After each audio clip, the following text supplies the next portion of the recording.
qui est niveau MVP.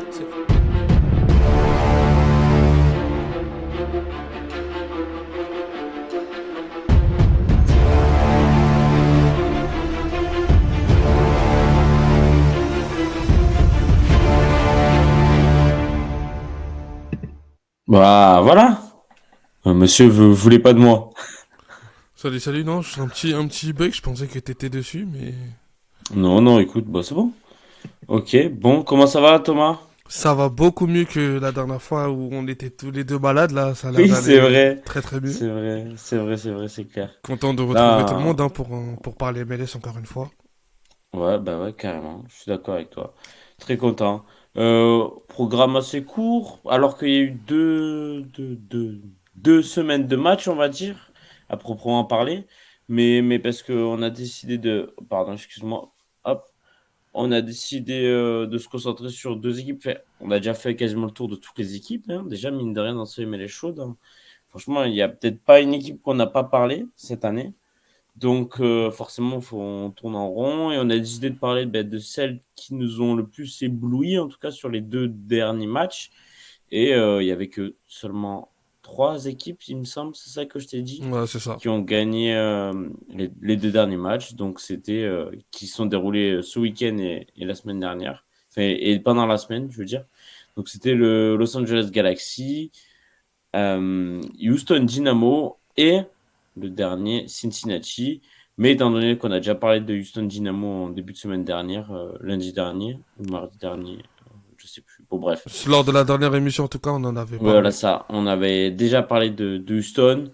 Et bon, je pense qu'on n'avait pas besoin de s'appuyer plus dessus. En tout cas, bravo à eux. Ils ont fait une belle victoire, une belle double victoire d'ailleurs, si je dis pas Ouais, de belle bêtises. performance contre Columbus, hein, qui C'est est quand ça. même une équipe toujours compliquée à jouer. 2-0 contre Columbus et 5-0 contre Portland. Attends, non. Si, c'est ça, Portland Timbers. Oui, ça. Et 3-0 contre Salt Lake. Donc, des victoires à l'extérieur et à domicile. Ça leur fait trois victoires consécutives. Et puis surtout, Houston qui se replace quatrième. C'est intéressant. Mais aujourd'hui, on a décidé de parler. Donc, on va commencer par le Los Angeles Galaxy. Et je pense que tu peux déjà envoyer les petites slides, des petites infos. Le Los Angeles Galaxy qui s'est imposé donc sur la pelouse de San Jose Earthquake, donc un derby californien en soi, hein. Parce que San Jose, on le rappelle, c'est en Californie, pas loin de, surtout c'est plutôt San Francisco, tout ça, Sacramento, voilà. Mais c'est la Californie, hein. Comme dirait Tupac, California Love, mon gars, hein. Ouais, California Love et surtout Galaxy Love. Hein. Galaxy Love les derbies. Ouais, oui, oui, ouais, je suis d'accord avec toi. Galaxy love totalement les derbies. Cette année, d'ailleurs, c'est une stat que je pourrais rechercher. Attends, je vais la chercher pendant ce temps. Mais Los Angeles Galaxy, c'est vrai que dans les derbies, c'est intéressant cette année, hein. On sait qu'ils ont tapé déjà le Les Los UFC, Angeles. Ouais, ouais, ouais. Los Angeles FC cette en année. championnat et en coupe. En Et en US coupe. Open Cup. Exact. En championnat, oui, ils ont gagné. Et à l'aller, contre San Jose. C'était déjà à San José. Ils ont fait match nul. Match nul de partout. Euh, et je continue de voir. Ah, ils les ont gagné aussi au mois de mai dernier encore. Ah, mais ils sont joués trois fois cette année. C'est vrai que leur calendrier, c'est un peu n'importe quoi. Mais ils ont affronté trois fois San José et ils ont gagné deux fois et un match nul. Donc 2-1 le match à domicile lors du match aller. Ouais, ouais, donc on avait bien raison. Hein. Ils aiment les derbies, ils aiment ces matchs-là. Hein. Ouais, une seule défaite lors des derbies. Ils aiment les matchs en tout cas, ils aiment les matchs à forte pression. Ouais. Et les matchs au sommet, les matchs avec de l'enjeu. Hein. Donc, non, non, belle victoire du Galaxy contre San Jose, qui reste une équipe toujours solide, une équipe très correcte de la conférence. Donc, non, non. Attends, avant de se pencher sur le match, on peut même faire un petit mot sur le match de la semaine d'avant, hein, sur le 3-0 qu'ils ont figé à Chicago, sur la pelouse de Chicago en plus. D'ailleurs, Los Angeles, qui mine de rien, est une bonne équipe voyageuse en ce moment à l'extérieur, bonne aussi à domicile ces derniers temps. 3-0, net, sans bavure. Bon, après, Chicago a pris un rouge stupide dès le début du match, donc ce qui a tué le truc. Mais c'est un peu un scénario similaire. Enfin, en termes de buts, c'est 3 buts du Galaxy. C'est encore un but sensationnel de Ricky Puig. Un penalty, encore une fois. Tu vois, c'est un peu le même scénario que sur le match juste après, contre San José. Mais San José a mis 2 buts. La différence, c'est qu'ils ont eu du réalisme. Mais c'est la même chose que le match d'avant avec Los Angeles. Ils ouvrent le score. Et puis après, encore un but de Ricky Puig au milieu et encore un penalty à la fin. Ouais, non, c'est vrai. Et puis, c'est ce qui, moi, me plaît sur ces derniers matchs du Galaxy, c'est qu'ils arrivent quand même à gagner des rencontres avec des scénarios quand même assez rocambolesques, avec Mm. beaucoup de faits de jeu. Et ils Et enfin, arrivent, ils ont du réalisme. c'est ça, ils ont du réalisme, et surtout, ils arrivent souvent à trouver les ressources mentales Mm. pour rebondir et pour, au contraire, passer d'une situation qui peut être négative à une situation positive. Et ça, en début de saison, on le voyait pas.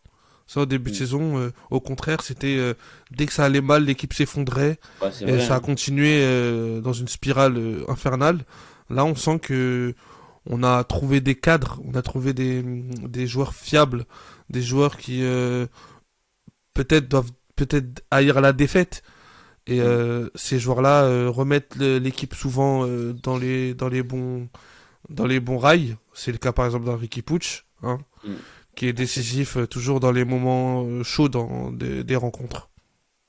Et puis même, bon, malheureusement pour eux, ils ont perdu encore Douglas Costa là, sur le dernier match. On espère que ça va aller bien et qu'il pourra jouer le prochain match. Mais comme tu le rappelles, euh, le Los Angeles Galaxy, là, ils sont remis ils étaient menés 2-1 à la mi-temps, hein, cette fois-ci. Et ils sont revenus avec des très bonnes intentions et des meilleures intentions en seconde période. Et puis, boum, 2 buts en moins de 10 minutes. Et ça leur a fait du bien. Ça a prouvé qu'ils étaient en forme. Tu peux mettre même la stat du match, hein, pour parler de San José. Toi qui disais que c'est une équipe difficile et chiante un peu à jouer. San José, c'est clair, hein, c'est une bonne surprise cette saison. Ils sont actuellement huitième de la conférence. Ils ont perdu leurs 2 derniers matchs. Mais ils ont été quasiment qualifiés en playoff depuis toute la saison. On est d'accord sur ça. Ouais. Ils ont. Je pense que c'est quand même une équipe qui devrait finir en playoff, logiquement. Ouais, c'est une équipe qui, je crois, à domicile a battu le LAFC, si je dis pas de bêtises, si Ouais, je dis pas de c'est ça, bêtises cette saison. c'est ça, c'est ça. C'est une équipe avec des valeurs sûres, hein. Jérémy Bobissé, c'est une valeur sûre du championnat. Espinoza, c'est pareil. Ils ont des Mm. joueurs vraiment, des joueurs qui sont rompus et qui ont l'habitude de disputer des matchs de MLS. Donc cette victoire-là, dans la douleur certes, n'est vraiment pas à banaliser pour le Mm. LA Galaxy. Et ça permet aussi à l'équipe d'entamer son sprint final pour pourquoi pas tenter d'accrocher une place pour les playoffs. On sait qu'il reste pas beaucoup de matchs. Tous les matchs vont compter. Donc s'ils arrivent à avoir cette haine de la défaite et ce mental à toute épreuve, ben pourquoi pas y croire et pourquoi pas accrocher une place en playoff qui serait inespérée au vu des problèmes déjà structurels de l'équipe, des blessures et de toute cette première partie de saison qui a été totalement qui a été compliquée pour le Galaxy avec tu perds Chicharito, tu as Jovelic qui marque pas un but en doublure derrière alors que c'était ce qu'il avait l'habitude de faire. T'avais un Douglas Costa qui n'était pas à son niveau.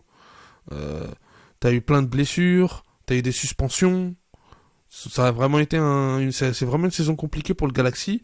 Donc s'ils arrivent à se remettre de ça et de décrocher cette place pour les playoffs, pourquoi pas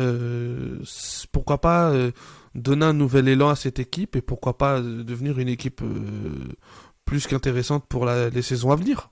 En tout cas, il y aura une base et un socle qui se sera construit dans la difficulté de cette saison. C'est vrai que on n'avait pas parié un iota sur Los Angeles Galaxy en playoff en début de saison. Vu tout ce qui s'était passé, on rappelle l'affaire d'abord extra-sportive avec le président au début de la saison qui disait que si on va pas en playoff, il part de lui-même. Mais s'ils y vont, ben, ils restent. Et donc, voilà. D'ailleurs, ils ont viré le coach quand même entre-temps. Euh, et ça a poussé, c'était dans 14, 15e. Attends, si je dis pas de bêtises, ils sont bien. Non, ils sont 14 ou 13. C'est eux qui sont 13, ouais. Ils sont 14, pardon. Ils sont 14 ou 13e de leur conférence. Ils se tapaient avec Colorado pour être qui est la pire équipe en fait de la conférence. On se moquait d'eux. Puis, mine de rien, ils ont commencé à enchaîner un peu. Et puis là c'est intéressant. D'ailleurs, on verra une slide juste après sur leur forme. Tu la mettras après, mais parce qu'on va encore un peu continuer à parler du match. Euh, on peut avoir, mine de rien, deux belles histoires, on va dire, de cette MLS en deuxième partie de saison. C'est d'un côté le LA Galaxy qui remonte de lui-même un peu, grâce un peu à l'ego de leurs joueurs, tu vois, C'est j'ai ça. l'impression. C'est la phrase. Je pense que c'est vraiment le bon mot. Je pense que tu as trouvé le mot L'ego du juste. club et l'ego du joueur, tu vois. Et Ouais. puis le fait d'être dans un des plus grands clubs des États-Unis, c'est voilà, la mentalité aussi. Et puis l'Inter Miami de l'autre côté, qui est pareil, dernier et qui peut-être est potentiellement en voie d'aller en playoff. Ça peut être fou et c'est la beauté du foot. Mais bon, l'Inter Miami, c'est un cas à part. Après, Mais, on sait. mais Galaxy, ça serait beau de prouver qu'ils peuvent y aller. Après, Et juste, on sait, ouais, juste pour ajouter quelque chose sur ce que tu viens de dire, on sait qu'en en MLS, ce qui compte souvent, c'est surtout la deuxième partie de ouais, saison et les dynamiques à certains moments clés. Et ça en fait pour partie là. arriver en playoff, quoi. C'est là pour arriver le mieux possible en playoff, parce qu'on Mm. sait très bien qu'arriver en playoff, tout peut se passer et que les formes des équipes ne veulent plus rien dire et que n'importe quelle équipe est capable de battre n'importe qui. Donc c'est intéressant pour le Galaxy d'avoir cette dynamique là. Imaginons qu'ils accrochent une place en playoff, ils pourront surfer sur cette dynamique et devenir tout de suite une équipe plus dangereuse alors qu'ils ont passé une mauvaise saison dans l'ensemble. On peut même assister à un premier tour LA Galaxy et LAFC, hein. Et ça pourrait être une très mauvaise chose pour le l'AFC. Attention, hein. Je pense que ça peut être une équipe très piégeuse. Et puis, juste pour conclure sur San José, attention, hein, ils sont actuellement huitième, donc barragistes. Ils sont descendus ces derniers temps, mais on rappelle qu'ils sont qu'à seulement 3 points du quatrième qui est Houston. Donc, c'est encore très serré dans la conférence Ouest. Tout peut arriver et n'importe quelle équipe, enfin, ça se peut, San José pourrait très bien finir troisième de la saison régulière. Tu vois, aussi, ça peut se faire. Même si je vois déjà un trio de tête et j'ai du mal à voir une autre équipe de ce trio être dans les trois premiers, tu vois. À part Saint-Louis, LAFC et Seattle, c'est les trois équipes les plus régulières, en tout cas. Ouais, San Jose, ça peut être l'équipe, tu vois, Peut-être quatrième, la meilleure ouais, équipe du les reste, autres, ouais, la ouais, meilleure ouais. équipe du reste en gros, tu vois, Avec entre guillemets. Houston et Salt Lake, en tout cas, c'est ce que je vois. Ouais, c'est des équipes qui déçoivent pas, c'est des équipes qui sont toujours dans leur standard, ni trop haut, ni trop bas, c'est Oui. vraiment dans le juste milieu, dans le ventre mou un peu, généralement, donc je pense qu'ils le seront encore à la fin de la saison, je pense qu'ils ils réussiront à honorer leur statut. D'ailleurs, la stat folle qui est assez folle, c'est que je suis en train de voir là, dans la conférence Ouest, euh, le Los Angeles Galaxy a la meilleure série de victoires sur les 5 derniers matchs avec Minnesota et Vancouver. Ouais, ça, 4 victoires pour une défaite. Du coup, juste pour parler du match, tu as mis la slide donc sur le match. On peut voir que en termes de XG, de possession, de tirs cadrés, de passes, le Galaxy a principalement dominé son sujet. Ça a été ça, plutôt pas mal de leur côté. Euh, mais il y a une belle adversité du côté de San José. On voit que c'est désormais ce qu'on pointait du doigt en première partie de saison du côté de Los Angeles, c'est-à-dire le nombre de tirs, le nombre de passes, le nombre de possessions, mais le nombre d'efficacité. Et ben ça a été corrigé hein, par enfin sur cette deuxième partie de saison. Je pense que peut-être que la coupure de la League Cup leur a fait du bien. Ils sont très très bien relancés depuis. Et tu peux même mettre la prochaine slide si tu as le temps, si tu peux. Euh, c'est une des équipes les plus en forme depuis. Et cette coupure du mois d'été leur a fait extrêmement bien, en tout cas. Ouais, cette coupure leur a fait extrêmement bien. On a eu aussi, je sais pas si Yoshida, ça me dit. Oui, oui, Yoshida, Mayo Yoshida, il a joué, ouais. Il a il est joué arrivé en cours contre de Chicago, saison. son premier match. C'est contre Chicago, et Ouais. après, je sais pas si, je pense qu'il joue hier, Ça rapporte aussi une expérience autre, hein. On sait qu'en carrément. plus, du côté du Galaxy, c'est là où le bas blesse, la défense. On le voit encore qu'ils ont quand même, ils sont quand même encore friables et qu'ils encaissent Et quand il a même joué des hier, buts. il a joué. Ils encaissent des buts assez bêtes, des buts contre son camp, etc. Donc, c'est là où malheureusement pour le Galaxy, ça continuera à être un peu en leur désavantage. On espère que la défense pourra enfin se mettre au niveau, en tout cas de l'attaque, parce que l'attaque elle est très très prolifique entre Douglas Costa, Tyler Boyd. euh, on peut Et rajouter Ricky un Puig. Ricky Puig qui est devenu maintenant décisif, que ce soit par la passe ou maintenant aussi en tant que buteur. Donc non, on espère juste que cette équipe trouvera le juste équilibre entre Mm. attaque et défense. Donc oui, les stats à retenir, c'est que sur les 10 derniers matchs, c'est seulement une seule défaite pour les Galaxy en championnat, ce qui est une énorme stat. Alors que quand tu sais que sur les 10 matchs d'avant, donc entre avril et juin, c'était seulement 2 victoires pour 8 défaites. Donc ils ont totalement inversé la donne depuis le mois de juin. Et puis Ricky Puig et Tyler Boyd s'entendent à merveille sur le terrain et ont tous les deux inscrit 4 buts sur les 5 derniers matchs. Donc 4 buts chacun, ça fait déjà 8 buts en l'espace de 10 matchs. C'est intéressant venant d'un milieu offensif central et d'un ailier, tu vois, c'est même pas ton buteur, c'est ton ailier. Et en plus, du coup, avec ça, avec ce grattage de points sur les 6 derniers matchs, avec seulement une seule défaite en fait sur les 6 derniers matchs, ben, tu reviens à 5 points des barrages, des playoffs. Et 5 points, il reste plus que 11 matchs, si je dis pas de bêtises.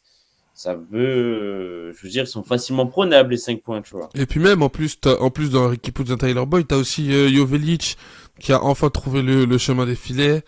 On l'a vu à sa Il reste 10 célébration. matchs.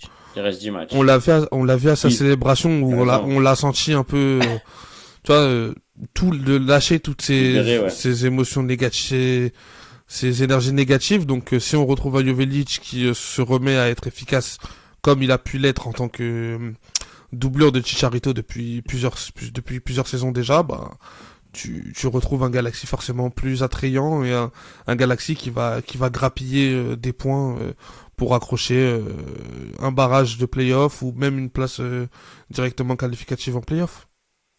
C'est clair. Je suis totalement d'accord avec toi et attention à ce Los Angeles Galaxy. On espère qu'ils vont pas nous faire démentir, on va dire. Il y a intérêt parce que là, on parle en bien de eux. Ils ont intérêt à suivre le pas. C'est souvent ce qui arrive quand on parle bien d'une équipe, bizarrement après elle flop. Mais bon, C'est clair. c'est les aléas, c'est le lot de de tous les observateurs, hein. Quand tu émets des avis, forcément, ben, ils ont tendance à être démontés juste après, genre par les équipes. C'est ça, exactement. Euh, du coup, un prono, Thomas, pour finir, Ouais. sur ce Los Angeles Galaxy, à 10 journées de la fin, en playoff ou pas? Alors, ouais, moi, je les vois accrocher le barrage, en tout cas. Ok. Au minimum. Au minimum, les Accroché barrages. le barrage. Et par contre, s'ils se qualifient en playoff, je les vois arriver au minimum en demi ou en finale. Par contre. Je les Ah vois aller ouais, loin. Ouais. Je les vois aller loin. Si jamais ils se ok. qualifient pour les playoffs, je les vois aller très loin. Ok, d'accord. Ok, avec pourquoi pas potentiellement un retour de Chicharito Ouais, et retour de Douglas Costa. Chicharito, l'habitude de ce genre de match, l'ADN du club. Moi, je sais pas, je les vois aller loin. Demi minimum. S'ils passent en playoff, en tout cas, pour moi, ils vont en demi, au moins. Hmm. Ok, ok, ben pourquoi pas, va falloir cravacher pour ça. mais ça peut se faire. Ça peut se faire. Et puis surtout, on rappelle, ouais, c'est 3 victoires sur les 3 derniers matchs à domicile, hein. Donc, il faut aussi s'appuyer sur ça, hein. Ça peut le faire, tu vois. Ok. On va passer au match suivant, Thomas. Ouais, D'autres équipes qui ont décidé de parler. L'autre équipe, c'était bien évidemment Cincinnati. Cincinnati qui a affronté Atlanta. Attention, parce que Atlanta était en très très grande forme. A planté un sale 4-0, hein, sur le dernier match. Ils ont mis une vraie déculottée Atlanta à leur adversaire sur le match d'avant. Et donc, super rebond, on va pas se mentir, tu vois, face à Nashville en plus. Je veux dire, Nashville, fallait les taper, mais ils n'étaient pas en forme. Donc, fallait les fallait attraper. en profiter, ouais, fallait en profiter du. Exactement. Et du coup, Atlanta en a profité, avait enchaîné deux victoires consécutives contre Nashville et contre Seattle, tu vois. Deux grosses équipes, deux équipes solides et réputées Ah de oui, MLS, donc non, non, on c'était va pas se mentir de que vrais là, bons résultats, de vrais gros résultats. Atlanta, là, sur les 5 derniers matchs, c'est quand même très, très, très difficile leur calendrier, hein. Ouais, ils ont Ils eu. font, ils font quand même New England qui est deuxième de leur conférence, Orlando qui est troisième, Seattle qui est troisième de la conférence Ouest, Nashville qui est un des leaders, bon, qui est actuellement septième, mais qui est un des cadres de la conférence, et Cincinnati, premier de sa conférence. Malheureusement pour eux, ils sont inclinés face à Cincinnati. De toute façon, c'était. Ah non, c'était à Atlanta. Ok, j'allais dire, de toute façon, c'était à Cincinnati si vous voulez dire victoire, mais non, c'était à Atlanta. Mais ils ont espéré en tout cas, Atlanta. Bah Atlanta, on a senti dans le début de match que voilà, ils avaient la confiance de leurs T'as précédents les stats résultats. d'ailleurs? T'as les stats du match, s'il te Ouais, plaît? je les ai pas en slide malheureusement, mais Ah ouais, merde. en termes de expected goal, t'as c'est Cincinnati qui est devant quand même malgré tout. Ok, d'accord. Mais le problème de Atlanta cette fois-ci, ça a été l'inefficacité. Tu tires 9 fois au but et ton seul tir cadré c'est ton but. Ah, ouais. Tu vois. Ok, ouais, je vois 9 tirs à 16 et un tir Exactement. cadré Il à a manqué. 4. Bah du coup pourtant t'avais quand même ton association, ton duo Giacomakis Almada, mais malheureusement ils ont pas été inspirés sur ce match-là. Hein. Et pourtant, comme je te disais, Atlanta, ils ont bien démarré le match en marquant tôt dans la rencontre. Donc on se disait que peut-être ils allaient surfer sur cette ouverture du score-là. Mais comme d'habitude, ce qui fait la force de Cincinnati en ce moment, sur cette saison, même sur cette saison, hein, depuis le début de la saison, c'est que cette équipe-là, elle n'abandonne jamais. Elle est sûre de ses forces, elle est sûre de son jeu. Et elle sait qu'à un moment ou un autre dans la rencontre, elle va réussir à faire mal. Hein. Et puis quand t'as une individualité comme Luciano Acosta qui rayonne cette saison, bah C'est clair. forcément ça aide. Et puis en 5 minutes ils ont su faire basculer la rencontre avec deux coups de patte d'Acosta. Hmm. Atlanta qui commence à se convertir à la Ligue 2, hein, mine de rien. Ils ont aligné quand même leurs deux recrues de la Ligue 2, Xandé Silva et Muyumba, qui est l'ancien joueur de Dijon et donc de Guingamp. Et malgré ça, ils ont pas su faire la différence. Bon, faut encore qu'ils s'adaptent, mais c'est vrai que face à Cincinnati, c'était peut-être l'échelon de trop. L'échelon de trop. Ouais, surtout cette saison. Cincinnati, Excuse-moi, exactement. ils sont je sais pas, on a l'impression qu'il y a une aura autour d'eux, il y a un truc en fait, Hmm. et qu'il y a Ouais, rien à faire. de toute façon, Atlanta est assez trop inconstant, en tout cas, je pense, pour cette saison, pour battre des équipes du calibre de Cincinnati. Ils peuvent faire des coups d'éclat et je pense que c'est une bonne équipe de milieu de tableau, au milieu de tableau, en tout cas, en, dans leur conférence. Mais face à Cincinnati, ça pouvait pas le faire. Euh, Et Cincinnati, du coup, on peut parler de Cincinnati directement, hein. C'est qui est donc assez récente, hein, qui est une franchise MLS seulement depuis 2015. Ils obtiennent pour la deuxième année consécutive une qualification directe en playoff. On rappelle que juste avant ça, c'était un peu la loose. Et c'est depuis l'arrivée de Pat Noonan, on avait déjà parlé Ouais, dans un exact. précédent MLS Show. Pat Noonan les a totalement transformés et installé cette patte et cette aura à Cincinnati. Ouais, bah oui, cette aura et cette culture. Je sais pas, Mm. il a inculqué une sorte de culture. Il y a une identité à Cincinnati. Maintenant, on a une identité. On sait que c'est une équipe solide qui se base d'abord sur ses qualités défensives, hein, et qui derrière explose et sait que par certains joueurs offensifs de qualité, elle va pouvoir elle se créer des occasions dans la rencontre et Mm. elle sait que par contre de son côté elle sera efficace, tu vois. Ouais. Et ça c'est quelque chose qui s'est mis en place du coup depuis l'arrivée de Pat Noonan. J'avais noté une stat. Je crois que ils ont pris, si je dis attends, je vais la retrouver la stat, je l'avais noté. Hop, du coup, ouais, donc c'était ça la stat, je l'ai. Alors, Cincinnati cette saison, ils ont gagné 12 points après avoir été menés au score cette saison. 12 points. Ils ont pris 12 points après avoir été menés cette saison. Putain, mais c'est énorme. Tu vois, ça montre vraiment comme je t'ai dit, la sérénité de cette équipe. Ils sont sûrs, ils savent que quoi qu'il arrive, ils arriveront à faire basculer les rencontres et les Ouais, les momentum matchs, ouais, pour eux. carrément. Et ça, c'est quelque chose qui forcément fait que tu es premier de ta conférence avec quasiment une dizaine de points, voire plus d'avance sur ton dauphin et que tu as déjà ta place acquise en playoff et que je pense même que tu finiras premier de ta conférence.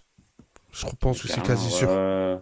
oui, bah, de toute façon, à partir du moment où tu valides aussi vite ta qualification, j'ai du mal à pas les voir ouais, premier leur conf. Je suis juste en train de regarder un petit truc sur. J'essaie de voir, c'était quel MLS show on avait fait sur Cincinnati justement, et du coup, sur Pat Noonan, je me rappelle avoir fait une slide sur lui. Oui, oui, on l'avait fait c'était même un épisode où on avait en plateau. Ah, c'est celui où on était en plateau? Ouais. T'es sûr? Oui, oui, parce que Ok. la slide, parce que je me rappelle en plus la miniature, c'était Luciano Acosta, si je dis pas de bêtises. Non, mais il y avait une slide sur Pat Noonan, mais On avait fait Cincinnati à domicile, ça Cincinnati je l'ai. Roi à la Ah, ok, maison, je c'est l'ai. celle-là. Bilan des entraîneurs à Cincinnati. Pat Noonan depuis décembre 2021, 48% de victoires, 26 victoires, 16 nuls, 12 défaites en 54 matchs. Bon, maintenant ça a augmenté forcément, mais 48% de victoires, il avait à l'époque, je pense il a même dépassé les 50%. Ouais, je pense là, ouais. Euh, quand tu vois que les autres entraîneurs, c'était 17% ou 26% le maximum, c'était Yohan Damé. Voilà. Voilà, il est en avance par rapport et il a instauré un nouveau climat en tout cas. En Après, tout par cas, contre, oui, tu dis-moi. as mis que l'équipe elle est depuis 2015, mais en MLS elle est seulement depuis 2019. Ah, En tout cas, ok, parce que moi j'ai vu ça sur l'émission sur Apple, donc Cincinnati, on va vérifier ça. Cincinnati FC, on va vérifier ça. Mais je pense que dans le peut-être une club, bonne. il joue que récemment. Non, mais première saison, saison inaugurale à MLS 2019. Ouais, bah, Voilà. ils ont fait une petite erreur alors du coup sur le. Ils ont, ils ont créé le club en 2016, mais ils jouaient en USL à l'époque. Ouais. Voilà. En tout cas, ils ont joué 4 saisons en MLS, une seule en, en playoff. Et donc, depuis cette année, ça va être la deuxième consécutive. Ouais, C'est maintenant, intéressant. ils progressent et maintenant la prochaine étape, ça va être de voir ce qu'ils vont donner en playoff.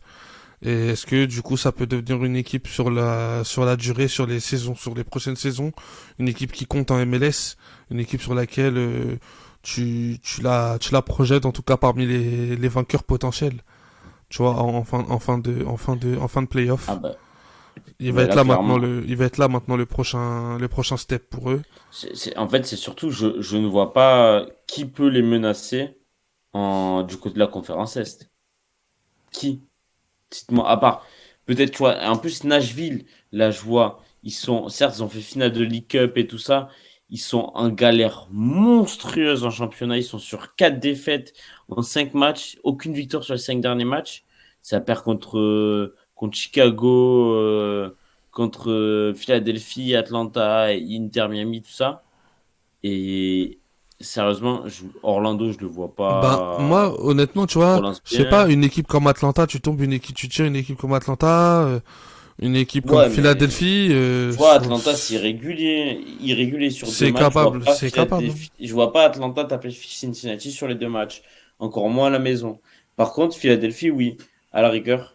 Tu Il y a vois. deux équipes qui pourraient Même les New menacer. England, Ça serait New England. Philadelphie et Nashville, s'ils se relancent Nashville. Moi, je vois bien New New England England, à aussi, ça peut être voir. intéressant. Ça peut le faire. S'ils ont Carles Hill en énorme forme et pas blessé, ça peut le faire. Ouais. Mais en fait, le problème, c'est que là, tu m'as fait une En fait, transition, tu m'as fait une transition toute trouvée pour la prochaine slide. En fait, maintenant, Cincinnati, ce qui leur permet d'avoir un step supplémentaire sur ces équipes-là, peut-être, c'est que enfin, eux aussi, ils ont une individualité qui est capable de faire, qui est capable de faire basculer les rencontres avec Luciano Acosta. Du coup, ça me permet d'envoyer la petite slide sur ouais. sur la performance de Luciano Acosta contre Atlanta lors de la dernière journée. Ouais, mais Luciano Acosta, on l'avait peut-être pas mis au début d'un de nos favoris pour le MVP et il commence à ça rapprocher de plus en plus. Et c'est difficile de pas le mettre dans le MVP. C'est carrément même le meilleur buteur du championnat. Le Ouais, meilleur ouais. buteur du championnat et le meilleur passeur après derrière Thiago Almada et Carlos Voilà, Vela. il Eh fait une non, ouais, saison MVP, il fait une saison de MVP et je pense voilà. que Ouais, c'est ça, mais ça commence à faire plus l'ombre d'un doute pour moi. Pour ma part, en tout cas, je pense que ce sera lui le MVP de la saison. 13 buts, 10 passes décisives. Monstrueux. Monstrueux, Luciano Acosta. Le but qu'il met contre Atlanta, là, c'est terrible. Le petit coup de patte, petit ballon, demi-volée derrière instinctive comme ça. Il marche sur l'eau. C'est tout simple. Le mec, il Mm. marche sur l'eau et comme j'ai dit, Cincinnati, maintenant, ils ont un mec capable de décider d'une rencontre de MLS à lui tout seul.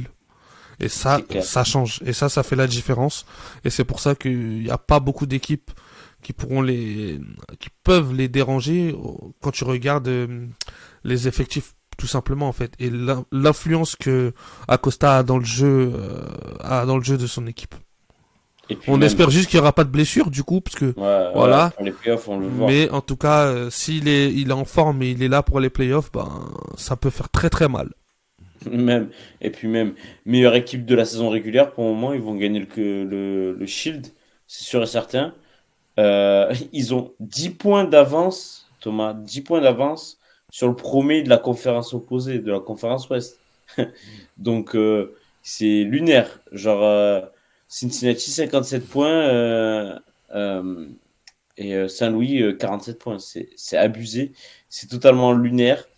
Et puis bon, comment tu ne veux pas élire un MVP qui est qui est dans la meilleure équipe de la ligue Qui et bat en des plus records, ouais, qui fait qui le bat des record de records cette saison. et en plus meilleure équipe à domicile aussi, tu vois. En Donc plus, ça aussi, c'est un avantage du coup d'avoir le TQL Stadium au match retour. Ça va potentiellement leur permettre de, de renverser des situations et si c'est jamais un ils sont dans défi, de hein. mauvaises postures. C'est un défi pour eux ils sont toujours invaincus, hein. 12 victoires, un nul à domicile, 0 défaite. C'est un défi pour eux de finir la saison invaincus à domicile, donc ça peut le faire. Donc voilà, Cincinnati, en tout cas, on attend du lourd, ils nous régalent et on espère qu'ils vont aller loin. En tout cas, ils font partie de nos grands favoris pour le titre cette année du côté de la conférence Est. On va se quitter, Thomas, par les classements, ça? Ouais, Juste, on va faire un petit tour des classements. allez. Juste d'abord, je voulais juste conclure sur un petit truc qu'on n'a pas mentionné tout à l'heure sur le LA Galaxy. C'est sur Ricky Puig. Est-ce que il s'est marqué des buts normaux? Voilà, la prise de balle, il Non, perce avec sa course en plein milieu du terrain. non, c'est trop. Derrière, petite frappe placée, poteau rentrant, imparable. Non, sur les deux matchs, sur Emballé, les c'est deux pesé. derniers matchs là, il fait la même chose contre Chicago, un but exceptionnel, une touche, frappe, tu vois rien, frappe angle fermé, tout ça. Non, c'est trop. Ricky Puig ne sait pas mettre de buts normaux en MLS. Il met que des buts extraordinaires. Il est sensationnel ce mec. Vraiment MLS. Brassard à la main, brassard au Ah poignet, ouais, pardon, au bras, pardon. ce mec Ça, se régale complet. En vrai, la et puis, vérité, il progresse, oui, ouais, il prend de l'assurance, il prend du leadership, hein. ouais, Il se c'est cache clair. pas, alors qu'on savait que c'est ce on pouvait peut-être lui reprocher sur son passe quand il était en Il a, Europe. il a, Il était il un a pas peu la effacé. dégaine, hein. Ouais, Hein, ouais, il a pas la dégaine, et pourtant il prend de l'assurance et il devient un vrai capitaine. c'est ça, voilà. Il était un peu effacé. Là, on voit il commence à aimer prendre des responsabilités. Il Ouais. aime qu'on lui donne des responsabilités. Donc, pourquoi pas le revoir en Europe D'ici bientôt quelques temps. dans un Ouais, rôle un peu plus de leader dans une équipe ca- européenne, hein, carrément. dans une grosse équipe Allez, européenne en tout cas. on parle de conférence Ouest, on va conclure donc par les classements vite fait avec la conférence Ouest où Saint-Louis est toujours premier avec 7 points d'avance sur Los Angeles FC, égalité avec Seattle, mais Los Angeles a, comme vous savez, toujours des matchs en retard Et encore. d'ailleurs, le prochain match en retard, je crois, si je dis pas de bêtises, là, L'Inter la prochaine Miami, journée, je l'Inter Miami. Exactement. On va se exactement. régaler. Exactement, on n'en a pas parlé Inter Miami puisqu'ils sont pas joués, mais on va se régaler. S'ils ont fait match Ils nul ont fait aussi, 0-0 6 contre 0 Nashville, contre ouais. Nashville. Ouais, Nashville aussi. Seattle, et donc du coup on en a parlé. Houston, quatrième pour le moment, très solide, 3 victoires consécutives, très solide à domicile. Quatrième, 38 points. Derrière, on a Vancouver, qui ont une très grande forme, 4 victoires en 5 matchs. Attention à eux. Ils reviennent bien, pourquoi pas. Cinquième de la conférence, égalité avec le Real Salt Lake, sixième. Ensuite, on a Minnesota et San Jose, égalité à 35 points tous les deux. Et le dernier barragiste, le neuvième, c'est Dallas, mais qui est pas trop en forme avec 33 points. Et ensuite, le dernier, c'est Colorado Rapids à 19 points et Los Angeles Galaxy, on en a parlé avec 28 points, mais sur 4 victoires sur les 5 derniers matchs. Ensuite, côté conférence Est, le premier, Cincinnati, on en a assez parlé, 57 points, première équipe de MLS tout court. New England Revolution, second, 11 points de retard sur le premier. Voilà, on a compris. Ensuite, on a Orlando. Attention, Orlando qui, mine de rien, attrape le bon train, on va dire, on va pas se mentir. Avec son attaquant drafté, la Maguire, qui continue d'être efficace devant le but. Exactement, merci Thomas. Ensuite, on a Philly, hein, qui revient bien, petit à petit, qui fait pas trop de bruit, mais quatrième, un point de Orlando. Derrière Philly, Columbus, un point de Philly, qui était pas mauvais, mais qui s'est pris une sacrée gifle contre Houston. Ouais. Euh, Ouais, il avait fait tourner un peu quand même le coach hein, sur le match. on sait que ça peut arriver avec Columbus. On s'en fait pas pour eux. Cinquième pour le moment, ce serait bien pour eux de viser le top 4 en tout cas pour avoir l'avantage à domicile sur les playoffs. Ensuite, Atlanta, qu'on en a parlé, sixième, à 41 points. Donc ça nous fait 6, 5, 4, 3. Enfin, entre le troisième et la sixième place, ça nous fait un point d'écart entre chaque équipe. Ensuite, on a Nashville à 39 points. Un petit écart de 4 points entre Nashville et Montréal. Qui avait sur une bonne série, Montréal, qui est le premier barragiste. Non, pardon, le deuxième barragiste. Et qui était sur une belle série de 3 victoires et puis qu'on perdu bêtement contre New York. Franchement, des erreurs défensives un peu bêtes. Et puis Chicago, qui tient la baraque, hein, premier barragiste de cette conférence. Neuvième et donc 32 points. Euh, j'ai du mal à les voir plus haut, mais ça peut être sympa pour Chicago de se taper pour les barrages. On sait qu'il y a quelques mois, ils étaient derniers de la conférence. Et enfin, on conclut par Toronto et l'Inter Miami, qui sont les deux derniers. Mais on sait que l'Inter Miami peut se relancer. Et puis attention à Toronto, mine de rien, qui a sorti de nulle part hein, une petite victoire 3-1 contre Philadelphie. Ouais, Je nouveau pense que coach. Philadelphie a fait tourner, oui, comme tu dis, nouveau coach. Et puis Bernardeschi, Insigne Ouais, qui se qui se remettent à jouer, remettent. ouais. Ouais, on est d'accord. Donc écoute, on sait jamais. Peut-être qu'ils ont eu leur dose de pâte ces derniers temps et que c'est bon. Un dernier baroudonneur hein, de Toronto, peut-être qui va jeter ses dernières forces dans la bataille. Hein. Et oui, en tout cas, ils sont dans la même situation que l'Inter Miami. Donc si l'Inter Miami peut le faire, Toronto peut le faire aussi. Et c'est clair. Attention aux autres derrière. On sait jamais, ils peuvent se relancer. Merci Thomas pour Merci à toi, ce Romain. MLS Show. On se retrouve la semaine prochaine, très vite. Hein. Il y a des Ouais, matchs ce week-end. c'est ça, exactement, Je, oui. Il y a des matchs ce week-end. je regarde vite fait Ouais. hein, les Bah moi matchs j'en profite pour dire aux gens bah de pas hésiter à s'abonner hein, de c'est pas clair. hésiter à s'abonner sur notre chaîne Twitch hein, sur notre chaîne YouTube aussi où vous retrouvez du coup le MLS Show en replay. De suivre tous nos réseaux sociaux hein, également Spotify aussi parce que on va reprendre les podcasts bientôt là d'ici je pense en octobre Mm, avec le début de la reprise de la NBA. c'est clair. Vous retrouverez aussi Antoine hein, que ça fait longtemps que vous l'avez pas entendu. Pour Vous la retrouverez NFL, pour la NFL exactement qui reprend la semaine prochaine si je dis pas de bêtises non. c'est ça. Ouais, ce week-end même. Ouais donc vous retrouverez du coup Ou la semaine pro, je sais plus. votre rendez-vous du lundi avec lui toujours. Et puis voilà. Ok. On est beau. Pardon. Excuse-moi, fallait que je conclue sur ça. Et du coup, il y a bien des matchs ce samedi soir, et dont à 21h30, un New York City Vancouver. Ok. 21h30, c'est une bonne horaire. Vancouver en plus qui est en forme donc ouais. Ouais, ouais, ça peut être sympa. Et puis, le match quand même de la soirée, de la journée, c'est Cincinnati-Orlando, le premier contre le troisième de sa conférence, à 1h30 à retrouver. Voilà pour nous. Et l'Inter Miami, si vous voulez, ne joue pas tout de suite. Je ne les trouve pas. Il joue pas dimanche. Ils jouent dimanche. Et c'est ça, exactement. Contre Los Angeles FC, à Los Angeles FC, à Ça va 4 être heures du le mat. big shock là. Je Voilà. pense qu'il y a moyen qu'on le débriefe en MLS show celui-ci. C'est clair. Je pense aussi. Allez, merci à toi Thomas. Ciao, Allez, ciao. merci à tous, ciao ciao.